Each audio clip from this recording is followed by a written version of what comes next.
नमस्कार दर्शकों, मैं आर्यश अग्निहोत्री आप सबका स्वागत करता हूं।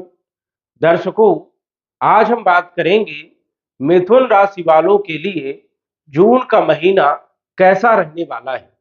कौन-कौन से ग्रहों का राशि परिवर्तन होगा, ग्रहों के राशि परिवर्तन से कौन से क्षेत्रों में क्या बदलाव देखने को मिलेगा। हम बात करेंगे आपके संपूर्ण क्षेत्रों के बारे में, जैसे जून के महीने में आपका स्वास्थ्य कैसा रहेगा, धन की स्थिति कैसी रहेगी, नौकरी के लिए समय कैसा रहेगा, व्यापार के लिए समय कैसा रहेगा, शिक्षा के लिए समय कैसा रहेगा, संतान के लिए समय कैसा रहेगा, प्रेम विवाह के लिए समय कैसा रहेगा, आपका वैवाहिक जीवन कैसा रहेगा, भाग्य साथ देगा या नहीं देगा, कैरियर कैसा रहेगा, क्या लाभ होगा, क्या नुकसान होगा, क्या सावधानी रखना होगा, विदेश यात्राओं का योग बनेगा या नहीं बनेगा, आदि हम सभी क्षेत्रों के बारे में विस्तार से जानने का प्रयास करेंगे। तो आइए जानते हैं। उससे पहले यह समझिए कि यह फलादेश चंद्र राशि पर आधारित है। नाम राशि के आधार पर भी जान सकते हो और लग्न राशि के आधार पर भी आप जान सकते हो। तो सबसे पहले हम बात करेंगे जून के महीने में ग्रहों के राशि परिवर्तन के बारे में। जून के महीने में दो ग्रहों का राशि परिवर्तन होगा। एक तो सूर्य का राशि परिवर्तन होगा 15 तारीख को, 15 जून को, और दूसरा जो है 7 जून को बुध का राशि परिवर्तन होगा। तो 7 जून से लेकर के 24 जून तक बुध जो है ये आपके वृषभ राशि में गोचर करेंगे 12वें भाव में, और 24 तारीख से ये मिथुन राशि में आ जाएंगे। तो पूरे महीने मिथुन राशि में आपकी राशि में बुध का गोचर रहेगा। लेकिन 7 तारीख तक बुध जो है एकादश भाव में लाभ भाव में गोचर करेंगे। वही सूर्य 15 जून से जो है मिथुन राशि में गोचर करने वाले हैं आपकी राशि पर। 15 जून तक ये रहेंगे 12वें भाव में, और 12वें भाव में सूर्य का गोचर अच्छा नहीं माना जाता है। एक सबसे बड़ी बात यह है कि 17 जून से शनि वक्री होने वाले हैं लगभग 139 दिन तक। अब शनि 17 जून से आपके भाग्य भाव में भाग्येश वक्री हो रहे हैं, भाग्येश की चाल बदलने वाली है। और जब भी कोई ग्रह वक्री होता है तो फलों में वृद्धि करता है। तो कहीं ना कहीं आपके भाग्यों में वृद्धि करने का काम शनि करेंगे, और शनि काफी अच्छी स्थिति बनाने का काम करेंगे। कोई भी कार्यों को स्पीड से करवाने का काम करेंगे, और उसमें सफलताएं भी आपको बहुत ज्यादा मिलेगी। आपका भाग्य जो है वो प्रबल हो जाएगा, भाग्य का पूर्ण रूप से आपको साथ मिलेगा। तो ये बहुत अच्छी स्थिति है आपके लिए, क्योंकि शनि जब वक्री होता है तो 3 गुना ज्यादा फल देने का काम करता है, स्थान बल में वृद्धि कर देता है। वही यदि हम बात करें सबसे पहले आपकी राशि के स्वामी के बारे में, मिथुन राशि के स्वामी होते हैं बुध, और बुध जो है आपके लगन के मालिक है और चौथे भाव के चतुर्थेश भी है, क्योंकि बुध के पास दो राशियां हैं, मिथुन राशि और कन्या राशि। कहां पर विराजमान है? ये बैठे हैं आपके एकादश भाव में जून के महीने में। ये जो कुंडली है जून महीने की कुंडली है। तो एकादश भाव में जो है मेष राशि में बुध 7 तारीख तक रहेंगे, और एकादश भाव में सभी ग्रह अच्छे फल देने का काम करते हैं। तो 7 तारीख तक स्थिति आपकी बहुत अच्छी रहेगी। लेकिन 7 तारीख के बाद जब बुध जो है आपके 12वें भाव में गोचर करेंगे, तो ये समय 24 तारीख तक, 24 जून तक ये समय आपके लिए अच्छा नहीं रहेगा। ध्यान रखना है, कोई भी बड़ा काम नहीं करना है, स्वास्थ्य पर विशेष ध्यान देना है, क्योंकि स्वास्थ्य का मालिक 12वें भाव में हानि भाव में गोचर करेगा। तो स्वाभाविक है कि स्वास्थ्य में हानि लाएगा, नुकसान पैदा करने का काम करेगा, खर्चों को बढ़ाने का काम करेगा। कटु वाणी का आप प्रयोग कर सकते हैं, ईगो आपका बढ़ सकता है, और फालतू खर्चे आपके बढ़ सकते हैं, स्किन में आपको प्रॉब्लम हो सकती है। इसलिए खान पान पर आपको विशेष ध्यान देने की जरूरत है। 24 तारीख तक, 7 तारीख से 24 तारीख तक ये समय बढ़िया नहीं है, और कोई भी काम आपको करना नहीं है। ना आपको नौकरी चेंज करना है इस समय में, ना व्यापार में कोई चेंजेस लाना है, ना कोई बड़ा कोई काम करना है, क्योंकि राशि का स्वामी जब खराब भाव में गोचर करे तो कोई भी ऐसा बड़ा कार्य आपको नहीं करना चाहिए, ये आपको सावधानी रखना है।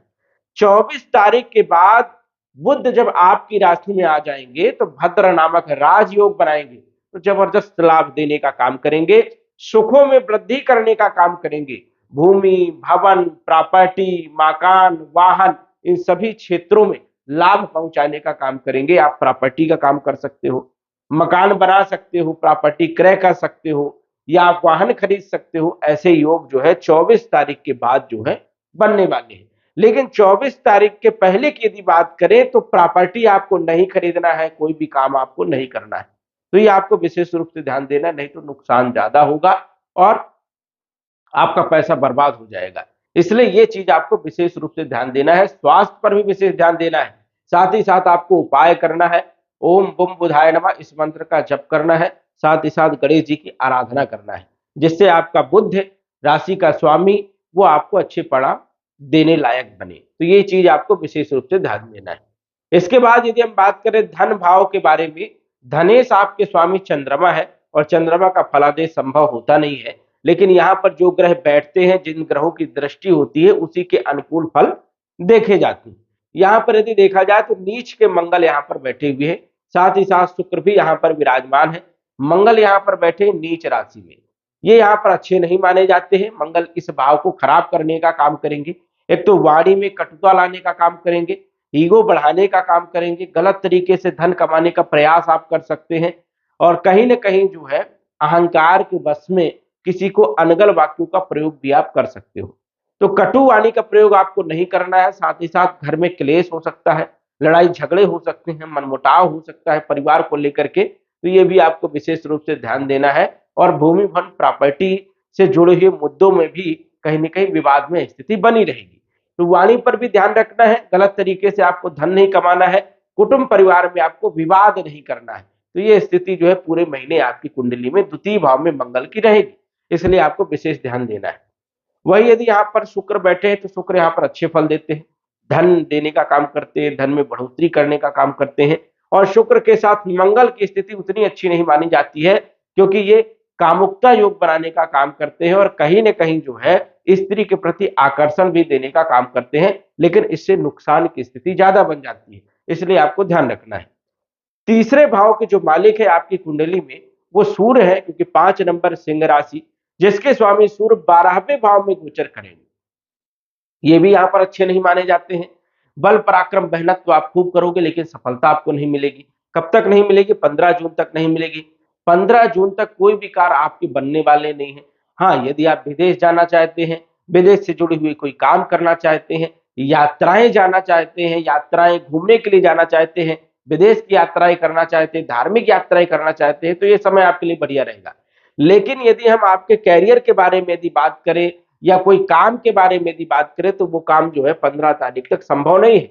नुकसान हो सकता है, मेहनत ज्यादा करनी पड़ सकती है और असफलता के ज्यादा योग बनेंगे। लेकिन यही सूर्य जो है 15 जून को जब आपकी राशि में मिथुन राशि में आ जाएंगे, लगन भाव में, तो कॉन्फिडेंस भी देने का काम करेंगे और आपके कैरियर में भी जबरदस्त लाभ देने का काम करेंगे, आत्मविश्वास में वृद्धि करने का काम करेंगे और यश मान सम्मान देने का काम करेंगे, सरकार पक्ष से लाभ देंगे, राजनीति में सफलता देने का काम करेंगे, सरकारी नौकरी में भी स्थिति को मजबूत बनाने का काम करेंगे, विश्वास दिलाने का काम करेंगे और कहीं ना कहीं सभी कार्यों में सफलता देने का काम 15 जून के बाद सूर्य करने वाले हैं। तो 15 जून तक सूर्य की स्थिति भी आपकी कुंडली में बढ़िया नहीं है। ये खर्चे खूब करवाएंगे, मेहनत खूब करवाएंगे, सफलताएं जीरो देंगे, तो ये आपको ध्यान देना है। इसके बाद हमने चौथे भाव के बारे में बात किया। 5वें भाव के मालिक जो है शुक्र है, यहाँ पर 7 नंबर लिखा हुआ है और शुक्र जो है आपके पंचम भाव के भी मालिक है और 12वें भाव के भी मालिक है और ये गोचर कर रहे हैं धन भाव में। तो जब भी पंचमेश धन भाव में गोचर करता है तो ये एक अच्छी स्थिति मानी जाती है, लेकिन नीच राशि में मंगल के साथ जो है शुक्र का गोचर उतना अच्छा नहीं माना जाता है और ये व्यय के भी मालिक है, तो खर्चे आपके बढ़ सकते हैं। वही संतान को लेकर के कोई चिंता बन सकती है, प्रेम विवाह में भी मनमुटाव की स्थिति बन सकती है, तो ये आपको विशेष रूप से यहाँ पर ध्यान देने की जरूरत है। खान पान पर भी आपको विशेष रूप से ध्यान देने की जरूरत है। यहाँ पर केतु पेट से जुड़ी हुई समस्या देने का भी काम करते हैं, इसलिए जो है यहाँ पर सतर्कता रखता है। शिक्षा में थोड़ी बाधा डालने का भी काम करेंगे, प्रेम संबंधों में बाधा डालने का काम करेंगे और कहीं ना कहीं जो है मनमुटाव की स्थिति को बनाने का काम करेंगे। लेकिन फाइनेंशियल स्थिति के लिए यदि देखा जाए तो समय आपका सामान्य रहने वाला है। संतान को लेकर के थोड़ी चिंताएं बन सकती है, ये भी आपको विशेष रूप से ध्यान देना है। वही यदि हम बात करें आपके छठे भाव के मालिक के बारे में, जो कि मंगल है, 8 नंबर की राशि वृश्चिक राशि, जिसके स्वामी मंगल है। मंगल आपके लाभ भाव के मालिक है छठे भाव के मालिक और एकादश भाव के मालिक और नीच राशि में गोचर कर रहे हैं। ये अच्छी स्थिति बिल्कुल नहीं है। घर में क्लेश पैदा हो सकता है, आपकी धन को लेकर के कोई चिंता बनी रह सकती है, या आप ऋण लेने के लिए तैयार हो सकते हैं, ऋण मिलने में भी थोड़ी कठिनाइयां हो सकती हैं, और लोगों में थोड़ी वृद्धियां भी मंगल करने का काम करेंगे। उग्रता वाणी देखने को मिल सकती है, शत्रु आपको परेशान कर सकते हैं, गुप्त शत्रु पैदा हो सकते हैं। विशेष रूप से यहाँ पर ध्यान देना होगा।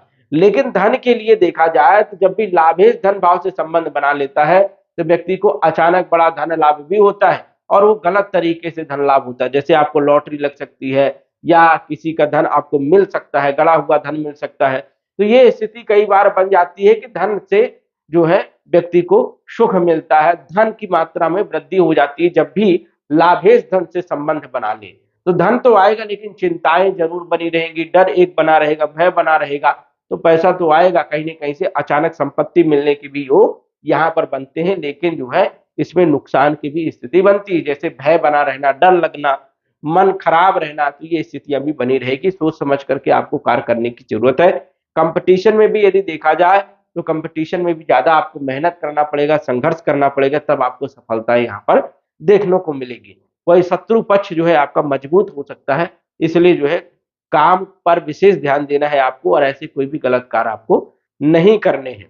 सप्तम भाव के मालिक आपके गुरु हैं, और गुरु सप्तम भाव के भी मालिक है और आपके कैरियर के भी मालिक है, विवाह के मालिक है और आपके कैरियर के मालिक है, और लाभ भाव में गोचर कर रहे हैं। स्वाभाविक है, सभी ग्रह लाभ भाव में अच्छे परिणाम देने का काम करते हैं, चाहे वो कितना भी खराब ग्रह हो, लेकिन लाभ भाव में अच्छे परिणाम देने का काम करेंगे। कैरियर आपका बढ़िया रहेगा, जिस प्रकार आपका कैरियर चल रहा है वैसा चलता रहेगा, कोई दिक्कत नहीं है। विवाह के लिए, वैवाहिक जीवन के लिए भी स्थिति यहाँ पर कोई खराब स्थिति नहीं है, लेकिन सूर्य जो है 15 जून से आ जाएंगे तो थोड़ा सा आपको विशेष रूप से ध्यान देना है, क्योंकि उनकी सप्तम दृष्टि आपके सप्तम भाव में पड़ेगी। तो दाम्पत्य जीवन को लेकर के थोड़ा सा कहीं ना कहीं हल्का फुल्का मनमुटाव की स्थिति बन सकती है। विशेष यहाँ पर कोई समस्या नहीं है, दाम्पत्य जीवन आपका बढ़िया रहेगा। पार्टनरशिप की स्थिति भी आपकी बहुत अच्छी रहेगी, दैनिक आय में वृद्धि होगी। साथ ही साथ कैरियर से संबंधित कोई भी समस्या नहीं है, जो आप काम कर रहे हैं करते रहेंगे, इसमें कोई विशेष बड़ा बदलाव जो है यहाँ पर देखने को नहीं मिल रहा है। वही शिक्षा के भाव में गुरु की दृष्टि होने के कारण शिक्षा, संतान और प्रेम विवाह में भी कहीं ना कहीं थोड़ा सा रुकावटें पैदा करने का काम करेंगे। तो ये चीज आपको विशेष रूप से ध्यान देना है। वही जो है कैरियर के मालिक है, तो व्यापार की स्थिति भी आपकी बहुत अच्छी रहने वाली है। राहु जो है लाभ भाव में यहाँ पर अच्छे परिणाम देने का काम करते हैं, अचानक बड़े बड़े लाभ देने का काम करते हैं। कई बार जुआ, लॉटरी, सट्टा, ट्रेडिंग मार्केट, स्टॉक मार्केट, इनसे भी बड़ा लाभ देने का काम करते हैं लाभ भाव में। तो राहु आपको अच्छे परिणाम देने का काम यहाँ पर करेंगे। केतु पंचम भाव में वैसे तो मिले जुले फल देने का काम करते हैं, लेकिन कई बार केतु भी जो है अच्छे परिणाम दे जाते हैं, जैसे कि अचानक बड़ा धन लाभ देने का काम करते हैं। लेकिन पेट से जुड़ी हुई कुछ समस्याएं भी केतु यहाँ पर पैदा करने का काम करते हैं। बात करें आपके अष्टमेश के बारे में, अष्टम भाव के मालिक शनि है और नवम भाव के मालिक, भाग्य भाव के मालिक भी शनि है, और शनि भाग्य भाव में अपनी ही राशि कुंभ राशि में गोचर कर रहे हैं, जो कि अच्छे परिणाम देने का काम करते हैं, भाग्य में वृद्धि करने का काम करेंगे। और 17 जून से ये वक्री हो जाएंगे, तो ये और मजबूत हो जाएंगे, बलशाली हो जाएंगे। तो मिथुन राशि वालों के लिए शनि योग कारक माने जाते हैं, सदैव अच्छे परिणाम देने का काम करेंगे। आपकी किस्मत चमक सकती है, किस्मत आपकी बदल सकती है, भाग्य प्रबल हो सकता है, अचानक बड़े बड़े लाभ आपको हो सकते हैं। लेकिन ये जून के महीने में ही लाभ होंगे ऐसा संभव नहीं है, जुलाई में भी हो सकता है, अगस्त में भी हो सकता है, क्योंकि 4.5 महीने तक ये वक्री अवस्था में गोचर करने वाले हैं। कभी ना कभी आपको शनि जबरदस्त लाभ देने का काम करने वाले हैं। तो शनि की स्थिति आपकी कुंडली में बहुत अच्छी है, लेकिन आपको बुध का विशेष ध्यान देना है कि 7 जून से लेकर के 24 जून तक 12वें भाव में बुध गोचर करेंगे। बुध का आपको जप करना है, ओम बुम बुधाय नमः। इस समय पर आपको कोई भी काम नहीं करना है, 24 तारीख तक ये विशेष रूप से आपको ध्यान देना है, ये आपको सावधानी रखने की जरूरत रहेगी। तो दर्शकों, आज बस इतना ही, धन्यवाद। यदि आप अपनी कुंडली का विश्लेषण घर बैठे करवाना चाहते हैं तो दिए गए व्हाट्सएप नंबर से संपर्क करें। साधारण फीस जमा करके आप अपनी कुंडली का विश्लेषण फोन के माध्यम से घर बैठे ही करवा सकते हैं और जान सकते हैं अपने भूत, भविष्य और वर्तमान के बारे में। धन्यवाद। WhatsApp number 94798939।